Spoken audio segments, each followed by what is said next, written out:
I'm Jim Collison and live from the Gallup studios here in Omaha, Nebraska. This is Gallup's Called the Coach, recorded on September 18th, 2018.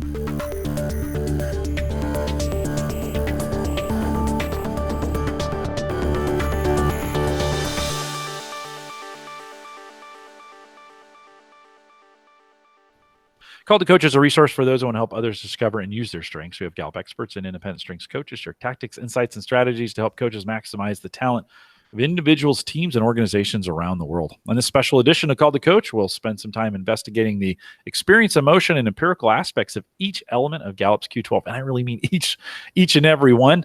And of course, we'll use it right with the intent of figuring out how to really use it as a powerful tool for your coaching. If you have questions during the webcast, we do have a live chat room that's available for you right below the main video window down there. Just log in to the bottom left-hand corner, choose the guest account, take out the guest, put your name in where it says that, take the numbers out too.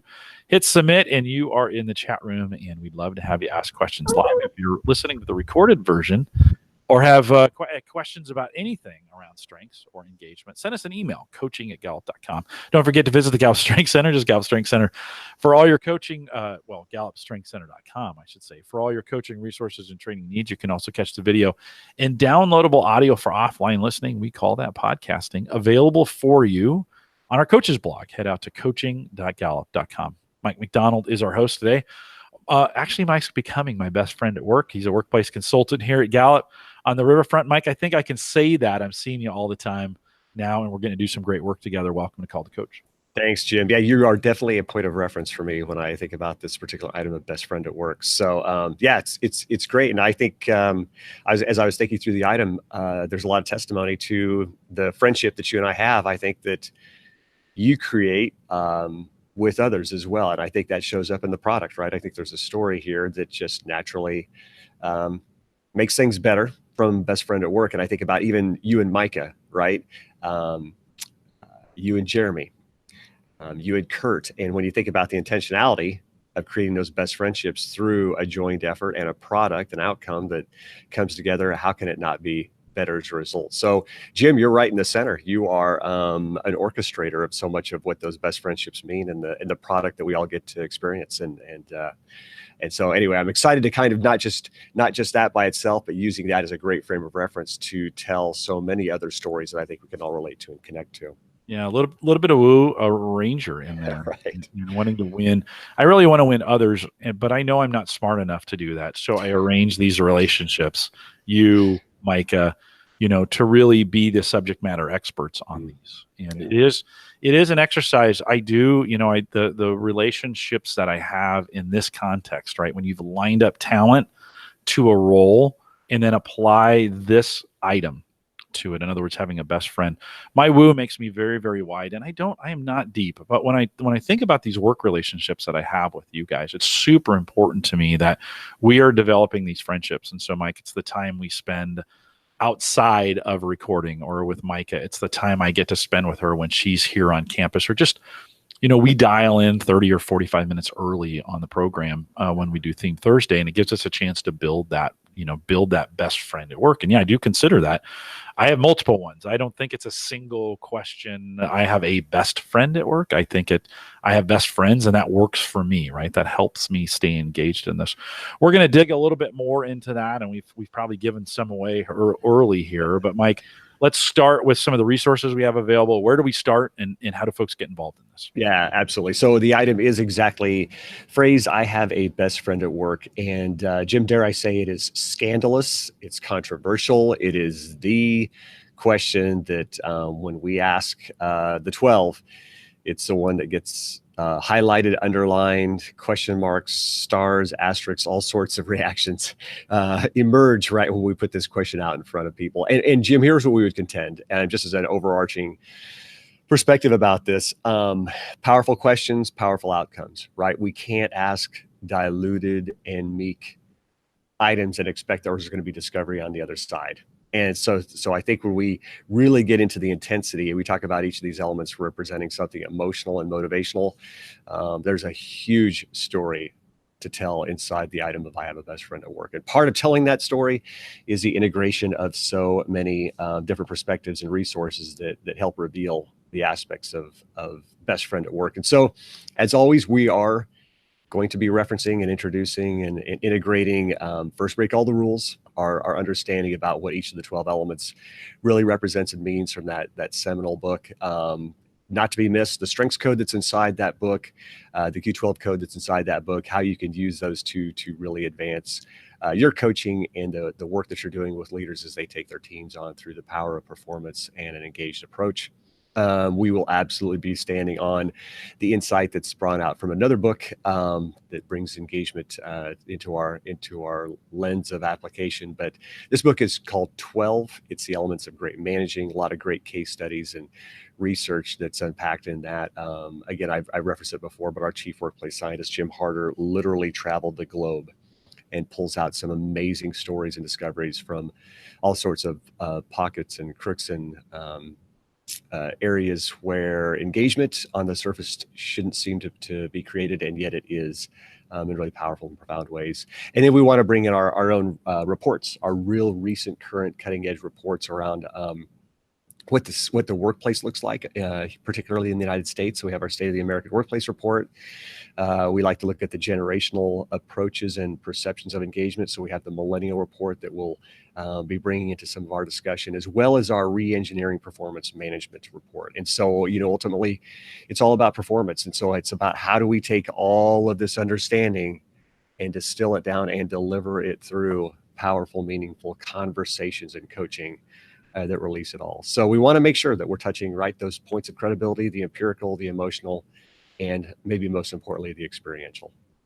Mike, you mentioned this in the start that this question generates a ton of friction in all the engagements that we do. I've had clients ask us to remove it.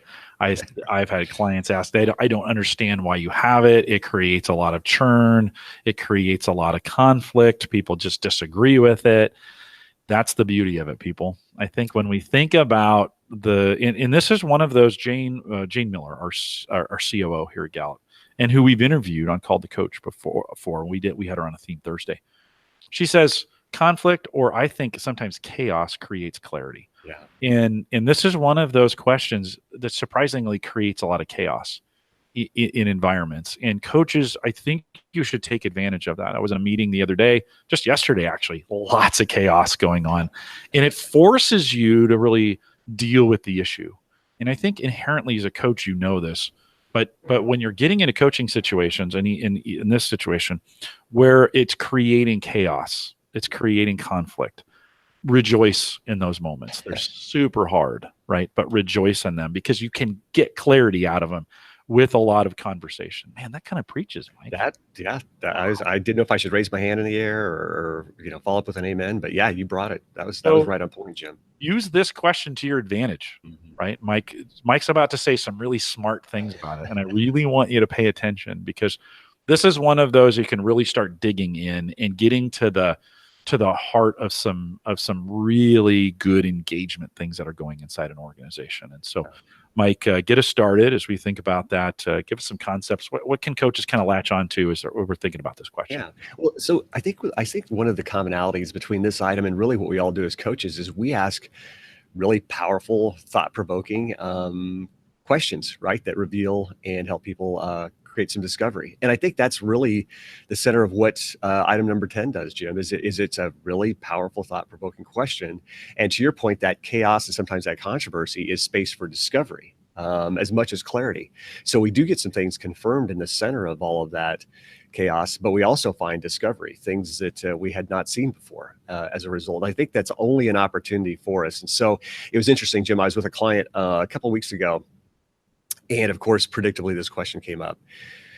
And they were like, gosh, when we first saw that this is going to be one of the questions that we were going to be answering, we were all sitting down around the table. And we were like, what does this all mean? How is this going to be used? And so on and so forth. And they're like, so you tell us, what's the point?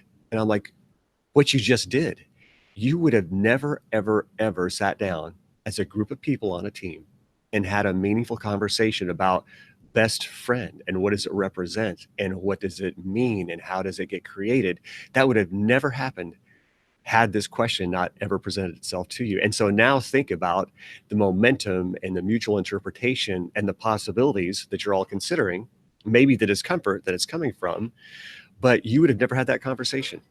And you would have never asked me that question. And we'd never advance in terms of what it actually means towards meaningful performance were it not put out there in the first place. And so it was a little bit of an aha moment, but I think there's a rationalization around that item that creates some discomfort that causes people to set up and take notice, either what is happening or maybe what isn't happening, and start to move around it. And there's just so much psychologically and fundamentally and relationally that we just need from our workplaces represented by that item. I think one of the things that I love getting into, just to kick us off, is to think about that motivational request behind each of the 12 elements. And for best friend at work, it's really about a request to help me build mutual trust.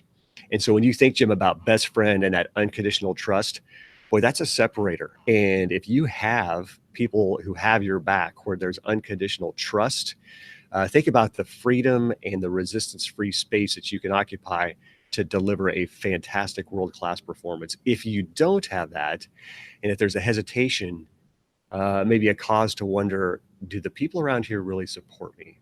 Do they actually love me? Do they, would I trust them unconditionally? If I don't have that, there's a hesitation, there's a pause, there's a reserve, I withhold my effort because it's just not as safe. It's a little bit more scary. And so, we want that, right? That's not who we are made to be. That's not how we're wired as people. People would literally rather build bridges than walls. And if we can give them the right opportunities to cross those proverbial moats, great things can happen on the other side. Mike, you've got a story in here from, and a pretty touching story on the backside of it, but talk a little bit about, Mark talks about this concept, Mark Polk. Talk a little bit about that. Yeah, absolutely. So one of the things, friends, is we all just share these experiences together.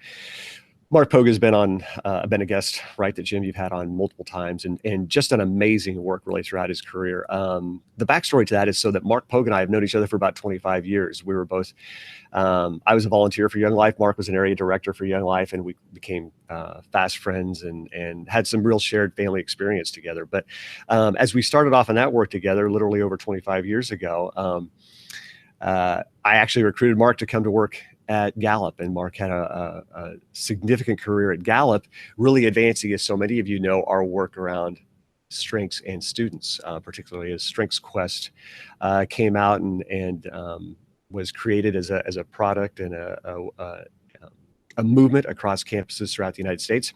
So Mark was really central to that. And what was really fun then is because Mark came and worked at Gallup, and his wife, Jamie, came to work at Gallup as well. And she's just been a star ever since she's been here.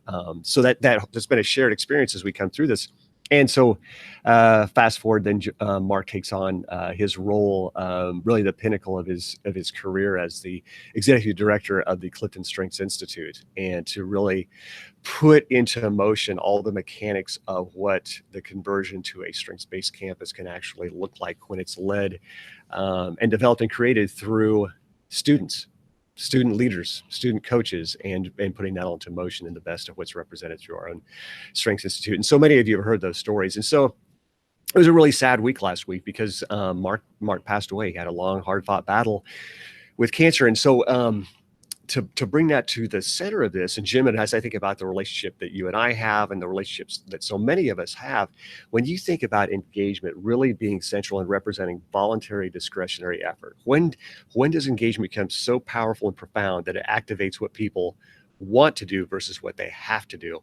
And when I bring this home for so many clients, or when we tie it back to our own personal experience, I always like to ask people, if you have a best friend, in the literal, most genuine and sincere expression of best friend, how much of your effort would you withhold from them? How much of your energy do you suppress when you might have the opportunity to work with them?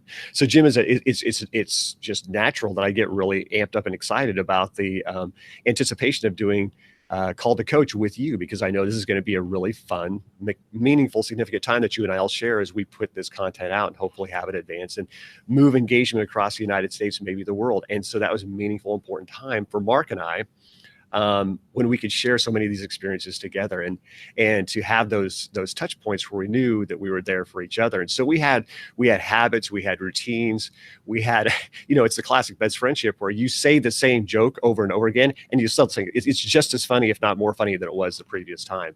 And so just as a reference point for me, certainly around the timing of again, Mark passing away, it really brought it front and center for me as I just continue to think about best friend at work and how it transforms what the workplace really represents. And when you think about discretionary effort and the way the workplace wins in attracting talent, creating a culture where the best of that is really elevated, it separates. It's just a different place of work. And when we think about the power slide, when we reference these transitions in the workplace from past workplace to future workplace, I think best friend at work might be essential to that conversion of the past workplace and the desire for a job, and now the conversion and transition into, it's not just my job, it's my life, right? And think about what best friend represents in that centerpiece of it's representing my life.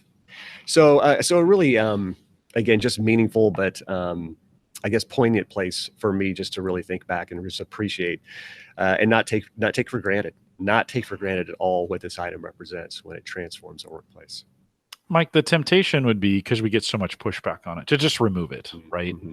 But it's such a great predictive indicator. Can you talk? And not just, it's not just a feeling, right? It's not just, Right. we're a happy company, but it does predict something else. Talk a little bit about that. Right. Yeah, I think you're right, Jim. I think the knee-jerk reaction to this item is like, my goodness, could you have come up with something more soft and fluffy than best friend at work, right? It just seems like it's just a softball or a helium balloon that's just floating around out there. And gosh, when we look at it, the temptation is there, right? Can we just remove this thing? Because is the chaos and the controversy that creates in defending it worth all the effort? And the answer is a resounding yes. Like, it is. First and foremost, it is a key separator in high and low performing teams. And we talked about how that's foundational to a screener, a process that each one of the 12 elements really had to validate their existence through.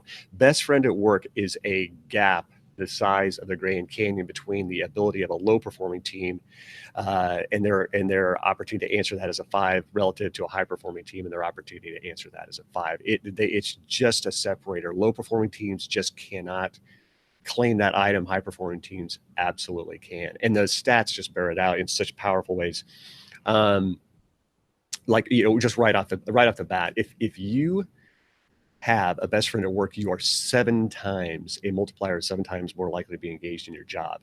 Jim, it even cascades out into our well-being efforts, and it's really interesting when you see the connection between a culture that aspires to have high well-being, which we talk the talk on that a lot, right? We hear a lot of organizations make those attempts, as well as that high level of engagement. And it even affects our dietary habits, our fitness habits, how we spend money. One of the interesting connections between well-being and best friend at work is if your best friend has a healthy diet, you have a multiplier of 5 times more likely to have a healthy diet yourself. And so that osmosis effect, that relational contagious effect of habits and decisions that we have on each other through that inroad of best friendship just can't get missed. And it's just so powerful. One of the things that we noticed too is there's even a separator of those elite best in class performers. So if you can have a best friend, things start to move. But when we really see traction around the separation of those world class leaders in organizations and their engagement, if you can have 3, if you get to 3, you move into that elite class where now you have sustainable growth. Your competition clearly knows that they're inferior, and people start to drive. Jim, we hear stories about employees who drive past places they could get a job tomorrow if they wanted it, but they drive past that place 30 extra miles one way just to go to another place where they have the opportunity to work with their best friend. So you think about the talent attraction, the talent retention, and their performance metrics and indicators in between that culture. It's a story that we all want to claim. And so there's no shortcut. There's no way around it. We have to pass through best friend on our way to world class. Yeah, Mike, I think of an experience just with you and I where back, maybe it was late last year, You were popping into the fitness center just every once in a while doing some pull-ups, like just throughout the day. Hey, I can't get a full workout out. I'm going to come in there. And it seemed like you were always passing me when you were on your way in or we were talking about it. And it was, for me, it was when we think about the physical well-being of this, right? It is tough to be engaged when you are suffering. Yeah. Like if you are suffering physically, you can throw all these things at it, and it's tough to be engaged if you're in pain. I mean, it just is one of those things. So we know the better you take care of yourself, the better you're working out, fitness, diet, and those kinds of things. And just the interactions I've had with you, Mike, just the challenge to be healthy, the conversations that we have about it, the challenge to, I see you in this, and I'm like, oh man, I could be doing that too, right? Because we have that relationship where it's not just I'm just not coming to work, but there are some really healthy things that you're doing. And so when we talk about a performance separator, again, this is one of those pieces where we really begin to look at, I'm no longer just coming to work, but I'm looking at you and some of the healthy patterns that you're in, or some of the challenges that we have, or some of the pieces that are there. I've joined a Fitbit group with five really good friends, and man, it's making me do some crazy walking things, including an hour-long walk at the Dallas airport on Friday night at 10:30 because we were delayed. Well, I can get some steps in and crush this thing with my friends, right? Because I want to do those kinds of things. And so it creates a healthier environment. It creates not just better synergy from a friendship perspective of being friends. And this is what people see it as sometimes. But I think coaches, you have to help your people see that this is so much deeper than just the best friend, right? It has so many lasting impacts in what we do. Mike, in the state of the American workplace, it's a pretty grim statistic in a lot of ways. But when we look at that, talk a little bit about what that data says for us. Yeah, it's not great. It's so 2 out of 10 in the United States workforce can actually strongly agree that they have a best friend at work. So we have a lot of room to grow in that particular item. It's the most compromised. It's the most at risk item, the lowest in the database of the 12. And I don't think that surprises a lot of people. But it's not by a lot. I think what surprises people is how close it is to a couple other items by that comparison. So it's not a slam dunk runaway winner, but one that we do need to pay attention to. One, Jim, that we would say you wouldn't necessarily lead to directly, right? As we're mindful of the order and the need to make sure that foundationally we do have those first 6 levels set before we start to move on through items 7 through 12 and consider those.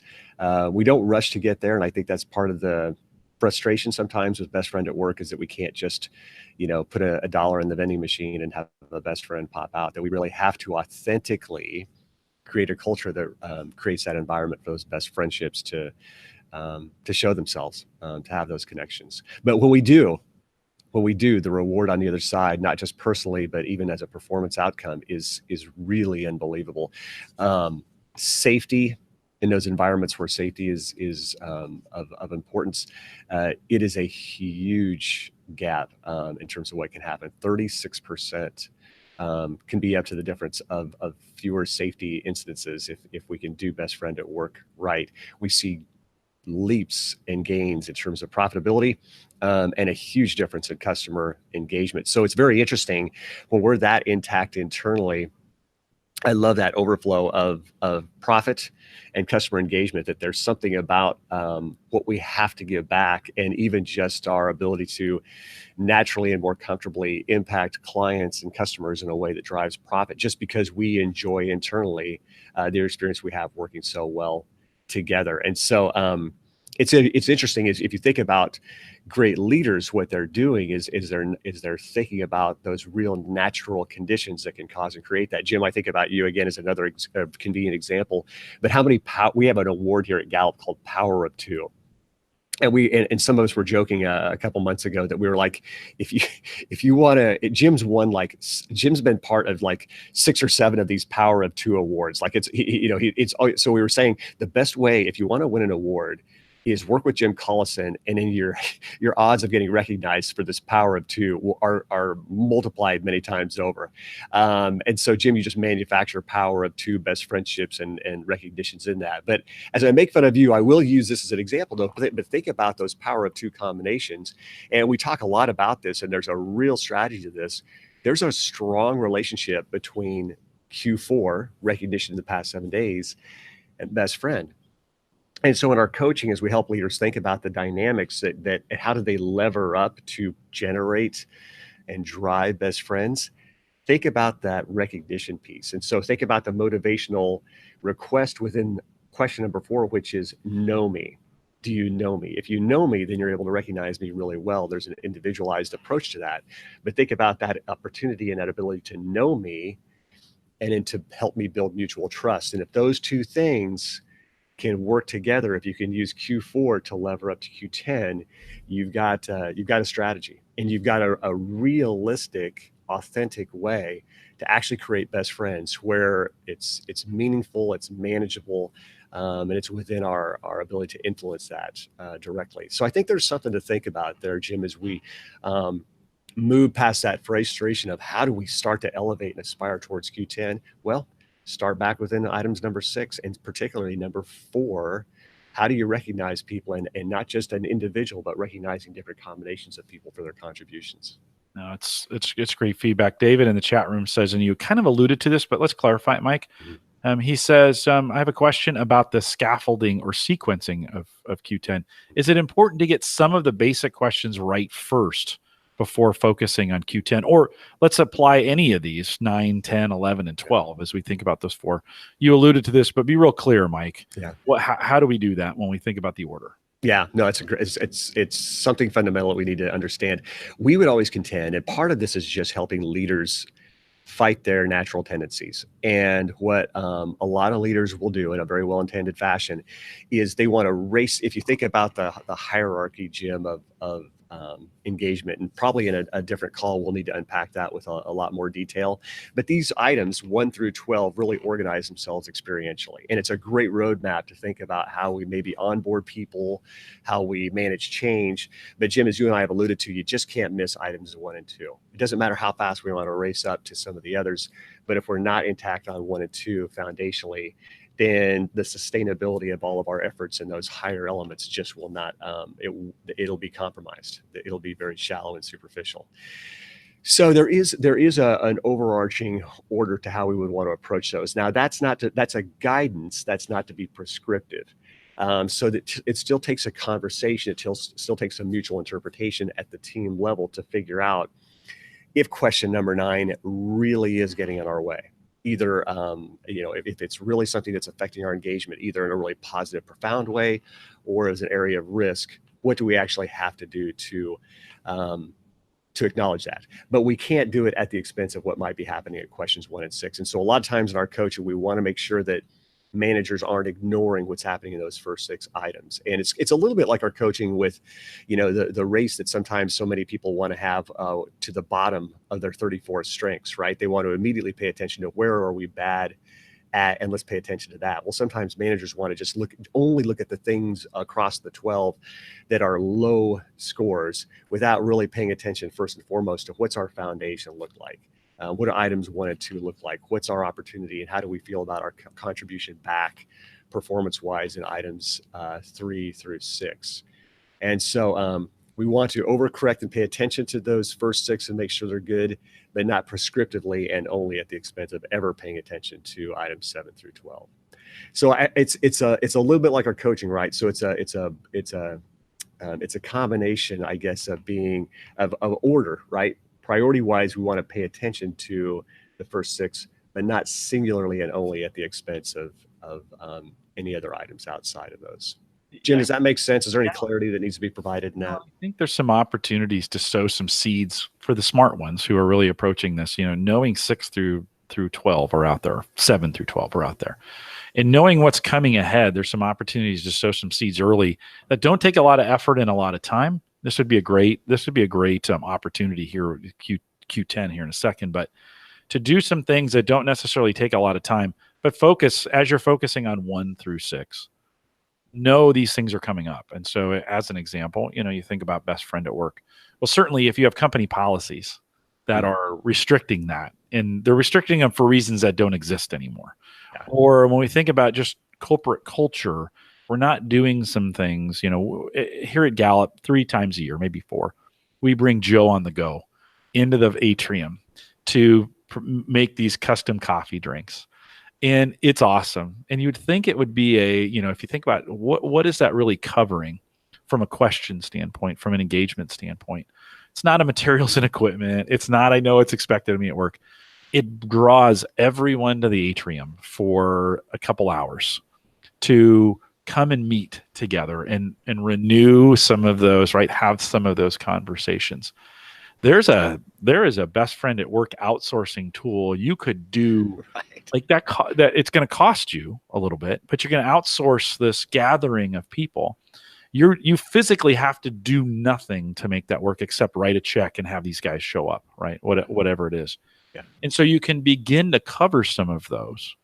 Takes zero planning, zero effort on your own part. You're paying for it, but it can begin to build some of those relationships, right? You forget that people are meeting together. We have 3 stations in the atrium. People talk, right? And so I think, Mike, those are some of those things you can begin to plan to do. Think of things like policy changes may take months or years to put into place. That's going to take a lot of effort. I don't know if I would put my effort there for a Q10. Right. Joe on the go, super easy. And I'm advertising for them. And maybe I shouldn't, but I'm advertising for Under Armour too. Right. So, but my point is, Mike, I think there's some easy things you can do with that in mind that don't cost you very much, so you can begin to put those things in place, even if you're not there yet. I work with a lot of teams that are just starting, like they're starting teams, and you got to get Q1 and Q2 right. Otherwise, nothing else works. And we spend an enormous amount of time talking about those 2 questions. And in the team formation phase, you're sharpening your axe, right, to get that done. It's really, really important. I'm not bringing up best friend in the conversation for a while. 1, there's not enough time. And 2, it just doesn't give us the lift that the other 2 do in those settings. In a corporate environment, man, there is a lot of things you can do to set those up here in advance. When we think about, though, what leaders can do, I kind of mentioned one of these. Leaders could do Joe on the go, something like that. Fill that in. A picnic, barbecue, get a food truck to show up outside, right? Do some things to gather some people together. What else can leaders do? And Mike, let's answer the question, can my manager be my best friend at work? Let's kind of keep that in the back of our mind too, as we think about what are some leadership insights we have. Yeah, absolutely. We need to get there. One of the things that, one thing as I transitioned from that, Jim, that I did think was worth mentioning is that we've talked about this before, but I would encourage all of us as we think about items 7 through 12 and this whole notion of this hierarchical experience. It is so effective. And again, we've mentioned this, nothing happens in a vacuum, right? Those elements don't occupy a space unto themselves. And so it's a higher order of coaching and consulting. But when you think about how you can really cause a leader to be mindful of combinations of the elements, right? That's the whole point of the language around the elements, right? Is that we're combining them into new and different forms and outcomes. And so when you think creatively about those first 6 elements and maybe where there's some areas of strength and how can those items be used to combine with an item that's maybe in 7 through 12, item 7 through 12, where there could be some opportunity. That's where you really see traction. That's where people start to see opportunities for direct influence. So when I talk about using item 4 and item 10, then you can start to see a critical mass of opportunity and engagement to happen around the drive behind both those items. So I just want to encourage all of us to not ever really look at an item by itself, but be thinking about different combinations that could actually be combined and like I say, lever up to where both, I guess the sum would be greater, or the whole would be greater than the sum of the parts type of mentality. So there's some definite opportunity in that. And I think that's important that as we think, Jim, into your question or perspective about managers, can a manager be a boss? Because so many times, right, those leaders are trying to find, so what's my solution? Okay, you convinced me it's an important item. What do I actually do? Well, the first thing they need to do is really understand what are the usual barriers that get in the way. And Jim, you alluded to a couple of them already in a great way, is we just are intentional about creating that space and expectation for us just to get to know each other because it feels delayed. It doesn't feel direct. It doesn't seem like it has a drive or a performance orientation to it. And in fact, It does, and there's evidence to it. So if we can create those opportunities, not just inside the workplace, but even if there's some things outside the workplace that are created without expectation. Jim, you and I are going to have an event this Thursday, and it's going to be a celebration of our local department, and we'll have some recognition. But the intentionality of it, as much as anything, is just another space and time where we get to socialize and get to know each other personally. And what does that mean then to the transformation of our workplace? The other thing too, I want to bring this back. We just can't miss the mark on our ability to recognize. We're not great at recognizing, Jim. We talked about this before. This is the easiest inroad for an engagement shift to happen within a culture that you're trying to create. If we can get better about recognizing people, we'll see natural drive come out of this around performance and through that inroad of best friend. And we have to have an examination. We have to really call out, not in terms of judgment or critique, but a real honest look and assessment of like, where are we truly compromised around this notion of trust, either within our department or across departments, and what can we actually do? What would it look like if we were to fill that in with some relational connections and opportunities around that? Best friends in the lens then of team leaders. So yes, a manager, a team leader can be a best friend. What the role typically there is to be that catalyst, right? That ignition and that guide. It's more about creating the opportunities for the entire team to develop those friendships. This is where it gets really hard. And again, similar to recognition in the past 7 days, if the manager is really the only answer to the question, do I have a best friend at work? That's a daunting obligation. That's a really sizable effort to think that manager has to represent that. So yes, they can, but they probably shouldn't be or can't be in that same vein. And so the first thing you would really want to help the team leader do is to help them understand, how do they create that team level expression and shared relationship and best friendship opportunity? And then within the natural pockets of authenticity, where can they involve themselves meaningfully and necessarily to be best friends? But for team leaders to overextend themselves in ways that really stretch that best friendship and that notion of that, it's the span of influence there is too broad, and quite frankly, I think it restricts and restrains the team leader from being able to actually create the culture of it, rather than just being the single cause of it. Mike, can my manager be my best friend? I mean, is that possible? Oh yeah, absolutely. So yes, so absolutely, that can and should happen. It can. My overcorrection there in my previous commentary is the fact that so many as we, again, this is something you'll have to coach your managers through. Their first default is going to be, hey, this score is low. How do I, as the team leader, become the answer to or the solution to moving that score forward? And so in our coaching, we want to bring that back to help them think about, first and foremost, how do you create your team? How do you guide your team so that they can mutually involve themselves and be the answers and the solutions to each other, with you as part of that experience, part of that solution process? So that's really where we're trying to coach team leaders. So absolutely, we hear story after story after story where there's that really deep, meaningful best friendship attachment to a team leader. So we would say, yes, that would be terrific. We just want to have a caution or a guardrail as we coach team leaders, that they don't start to figure out, okay, I have 17 people on my team. Now what do I, under my own power and individual effort, need to do to become a best friend prescriptively for each of those 17 people? And then what about, I mean, in the early phases, what about just conversations about relationships or conversations about friendships? Can you give some advice on that? Yeah, this is probably my favorite part of our research that I think helps translate this to a reality, to where best friend becomes something we can actually influence and create and cause happen. So when we think about the manager's ability to generate and elevate our perspective about what those relationships can look like, how they could be created, and I loved this. I thought this brought it's something that's so sophisticated and so complex, and that we try to approach as something that's difficult and daunting and maybe talk ourselves out of it. We have a takeaway that brings us all close to home. When managers simply discuss friendships with their employees on a regular basis, pause for emphasis, it nearly triples the chances of employees having a best friend at work. So we've gone through data, we've gone through sophisticated approaches and angles and facets and features about how we get to best friend at work.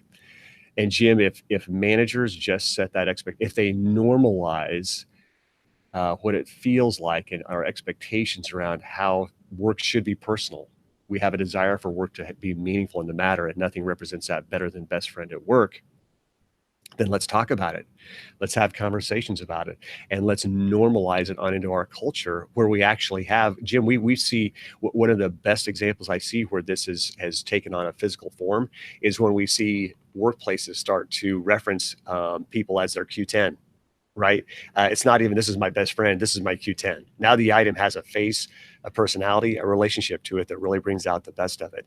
And when managers and teams have just regular conversations where that just feels good and natural, some people have it as a standing agenda item, right? They'll have it's not just an icebreaker anymore. It's a legitimate performance tactic generated and driven by our need to matter to each other to that depth and level of best friend at work. So a very exciting and scalable perspective, but now all of a sudden that span of influence and control through our coaching is put back into the direct hands of those team leaders that we're working with.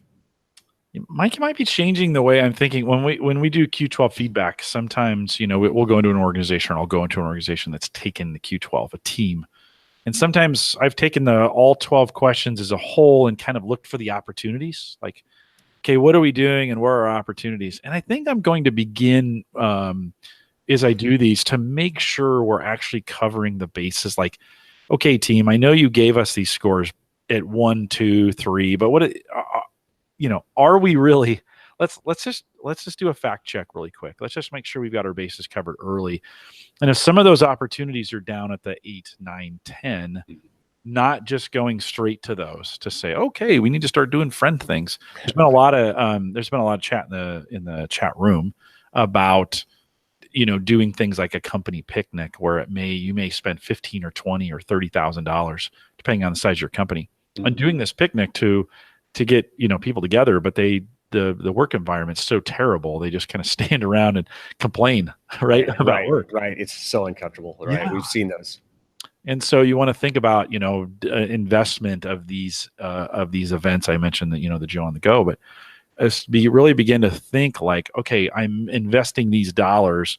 Should those be invested earlier in the questions? In other words, so we're having a company picnic, but I don't have paper for the copier at work, or I'm not providing basic facilities. People are in broken chairs, right?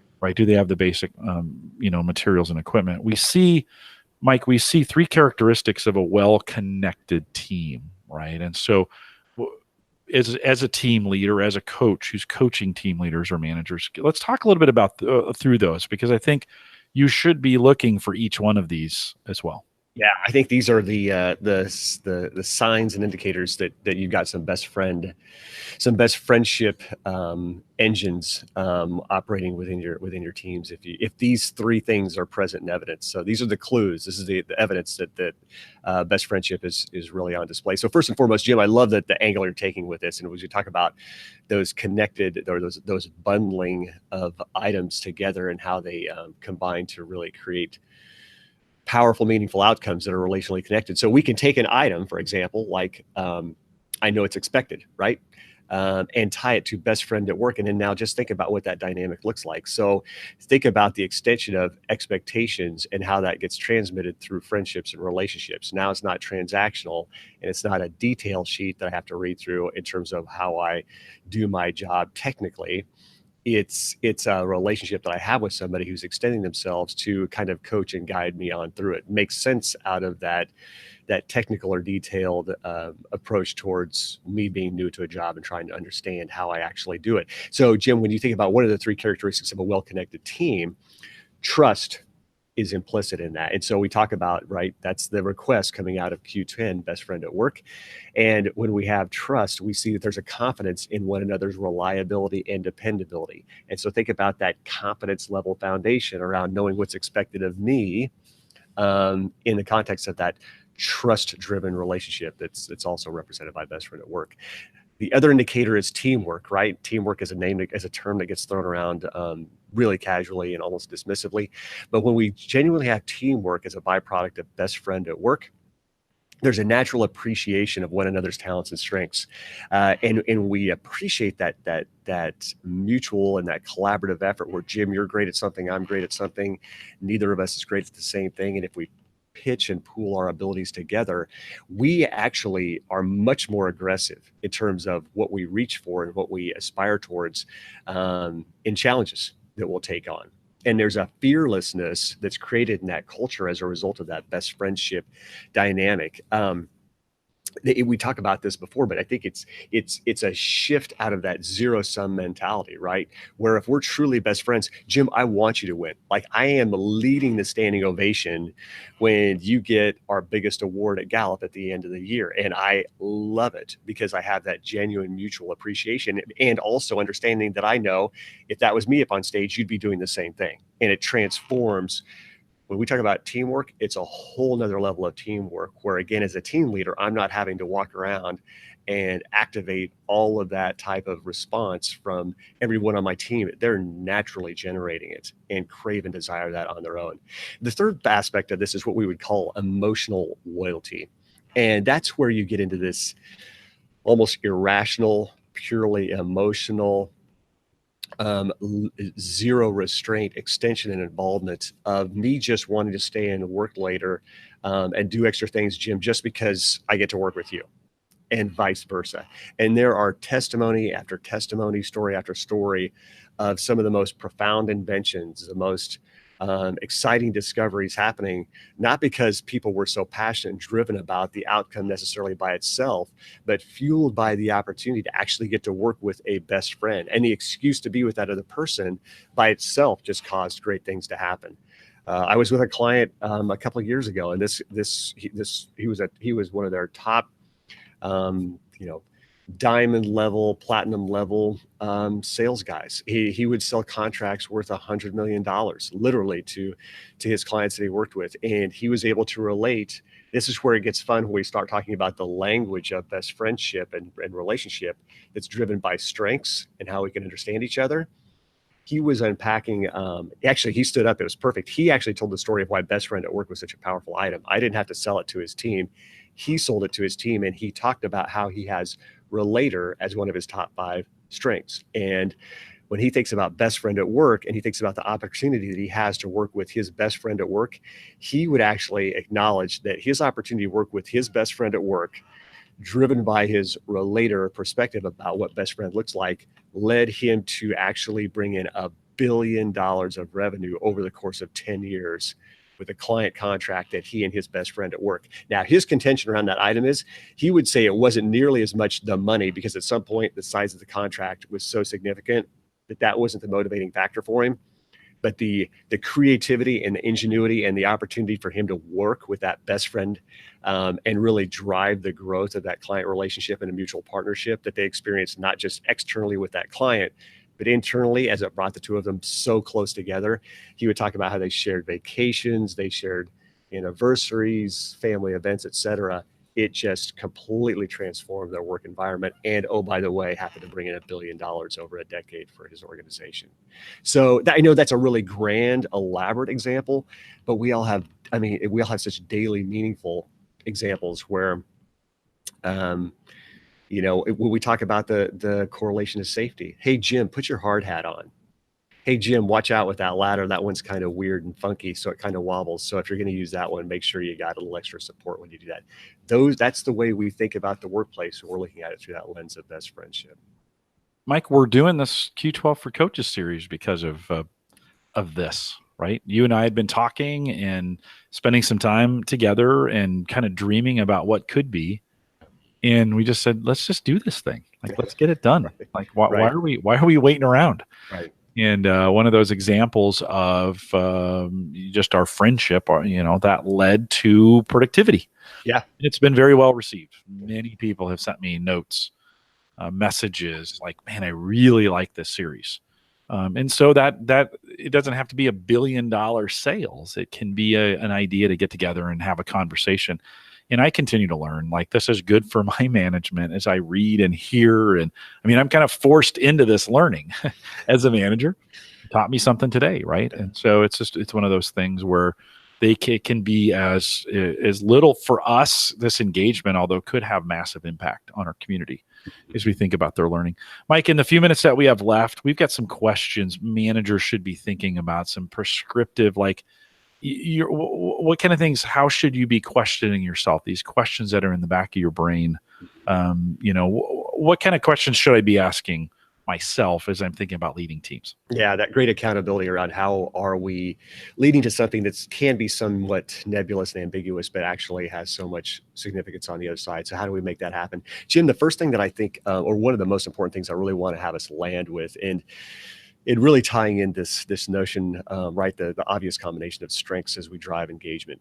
And one of the data points that jumps out as we really make that connection is that only 30%, here's our barrier right now. If we were just to call out one of the things that's going to primarily get in our way, only 30% of people find it easy to describe what each friend contributes to their life. Okay, so we struggle with the language of friendship. And I think for us as coaches, not just coaching directly ourselves, but as we coach through team leaders, if we can help arrive at the ease and the comfort of that language of friendship that's represented by strengths, Jim. So when we talk about our top five, how do those top five represent themselves in the establishment and the sustainability and growth of that best friendship, right? So think about the bridges that can be built around best friend if we use that language of strengths and bring it into a culture really effectively. So there's a huge advantage that way. And so when we do, we're able to equip managers with a perspective and an accountability that they can actually do something to drive best friendship. But in order for them to do that, as they think about their own accountability and the entry points for some of those efforts, they need to stop and think about the reality of do their employees actually trust each other? And maybe more importantly, they actually trust their team leader. And if so, where's the evidence of that? Where's the best examples of that if they were to really audit what that could look like? Where's the evidence their team actually does work well together? Where's been our best moments as a team where we felt somebody did something that was most meaningful, most extended, certainly most discretionary in that delivery? How am I building friendships at work? This is not letting nature take its course. These are not accidents. If they are, then we're not doing it right. And when we have this understanding, as we've had this conversation and continue to study the architecture of friendships, that network that can be created, there should be an intentionality around that. And that doesn't mean it's less authentic. If so, it actually just means that we're taking it seriously enough that we're doing it on purpose. And then ultimately, how can I actually create more of those opportunities? Once we study and understand what works so well about them, can we actually mass produce them? Can we mass produce the moments where those best friendships actually happen? And so it's a real nice, clean list that leaders can just look through and really gauge, like, where is my leadership evident? Where is the effect of my team evident? And how do I move it on up with the study and understanding of where it is and where it's not? Mike, years ago, first started working at Gallup. I'd only been here maybe, 6 months, so maybe 7. And then we took a ski trip and my son took a header into a tree in helmet and he was fine. It didn't look good for a while. And it looked like he may be in physical therapy for a long time. And my friends who had only been here 7 months, my friends put together a care package and a box. And my wife came back to drop the kids off so she could join us back in Denver again and brought back 2 big boxes of, Play-Doh and Legos and things we thought maybe we would need, magazines, comics, tech stuff, little gadgets, things that he could get his motor skills back, work with. And I thought how thoughtful that was, that a group of employees who had been around for maybe 7 months, and for some of them, I was their manager, right? Would take the opportunity to put some care package together, 2 big boxes, and send them back with us, including cards of really heartfelt, sincere, hey, we're praying for you, or we're thinking about you, or some of those kinds of things. And I think when we think about the evidence of this reminded me of when you said this is my team. What is the evidence of that? I think that's pretty clear evidence that I was working in a culture where friendships were honored, right? Mm-hmm. Where friendships were emphasized, and it was more than just coming to work and doing my job and going home. Yeah. So I want to use that example as an example to say, are those kinds of things happening when someone passes away, when someone, it's great to see on Thursday, I only got a chance to go to the memorial service for Mark. There were hundreds, wouldn't you say? Yeah. And you know who I sat with? I sat with you. Right? Right. It was you and me there Right. together. And by the way, you and me when we were at Kurt's funeral, right? It's interesting to think through how those relationships play out, right? And hundreds of students who Mark had been a friend to. And you really it's too bad you only get to see those kinds of things at a funeral, right? Yeah. But evidence, are those things happening? Coaches, are those things happening in the organizations where you're working with the team leads? Yeah. That's the evidence. I don't think we can be any clearer on that. Mike, as we kind of wrap it up, we've got some resources available for folks. And we emphasize every week we talk about these courses. But I want to seriously say, coaches, if you haven't been to them, consider. If you haven't sent your team leads to them, some great opportunities to get this embedded in very, very quickly and get your team leads up to speed on a lot of these things. But talk a little bit about what's available for them. Yeah, without question. So as we bring this in for a landing, one of the things I do want to transition us with is in one of the most powerful quotes of many that Don would state is that talent attracts talent, right? And so I think if you really stop back and think about best friendships, and you think about the stories that Jim and I are sharing, the stories that you all are part of, right? Every one of us on this call and those that are going to listen to us are going to be thinking about those best friendship moments and the meaningfulness of this. Think about how attractive that is, right? So when you have a cultural statement that this is the way we do work,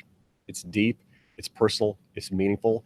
Boy, people want to be part of that. People cannot restrain themselves from being attracted to that. And so we think about even just the referral generation of talent, attracting talent, and what happens from that first day of work when I already know I have a best friend, compared to that first day of work when I don't know anybody, but I think I'd like to, and I think the job looks interesting, and I applied for it, and they said yes.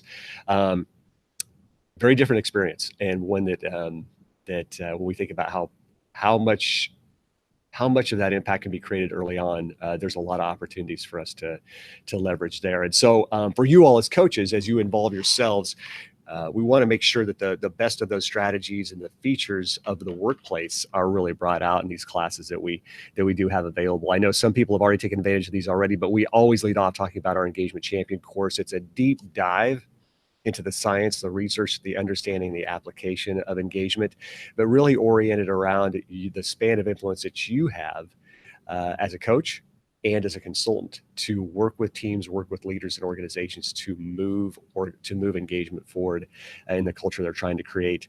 Our Leading High Performing Teams course is a very deep dive into the world and the mind of the manager. How can a manager understand their own strengths to lead their teams? How can they understand the strengths of their team through the lens and perspective and understanding of engagement as it's released on through performance, through our 5 performance conversations that have been revealed and discovered through our re-engineering performance management paper.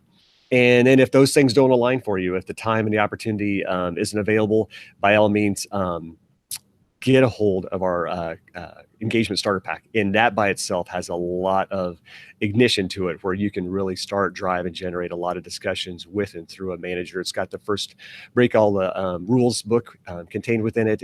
There's a manager packet that you can use to help coach and guide a manager through the leadership of their team. And then just great cards that have really excellent thought-provoking questions. So when those managers hesitate and they're like, I don't even know where to start, I don't even know what question I should ask, you do as coaches naturally with your own ability and with these resources represented in the discussion cards. So Jim, a lot of opportunity for us not to just let best friendship happen by accident or by a strategy of letting nature take its course, but we can actually do these things on purpose. Good advice. And Mike, thanks for those resources. We have 3 of these left. So 2 more questions and then a wrap. And at the wrap party, we're actually going to talk about a Q12 intervention or an engagement where you can, how to use the reports that are generated. We'll bring some sample reports out there and talk a little bit about, dig a little bit into that. And then beginning to plan maybe for some winter sessions around some of the reports that we put out, some of the materials. If you want to help influence that, you can send me an email, jim_collison@gallup.com, and let us know what other kinds of engagement things would you be interested in. And give Mike and I some ideas of what you'd like to cover. You can influence what we do. We certainly want to kind of keep the momentum going. And so send us those questions or comments, and we'd love to have it. If you can't remember that, just send that to coaching@gallup.com and put me in the subject line so they can route it over to me. Remind everyone to take full advantages of all the resources we have available at the Gallup Strength Center, GallupStrengthsCenter.com. And don't forget, really for you, all the resources for Q12, Q12.gallup.com. Lots of things over there available. That's where you would input the codes and manage the Q12 processes. Lots of information. We'll talk about that more here at the end, but that's available for you today, Q12.gallup.com. As I mentioned, if you have any questions or comments, send them to us via email, coaching@gallup.com. You can also catch the recorded audio and video of all the programs, plus the past ones. Maybe this is the first one you've joined. We'd love to have you go back all the way to Q1 or go back to the very beginning of the series. Those are all available on our blog, our coaches blog. Go to coaching.gallup.com. I want to thank you for joining us today. Lots of great stuff ahead for you, and thanks for listening. With that, we'll say goodbye, everybody.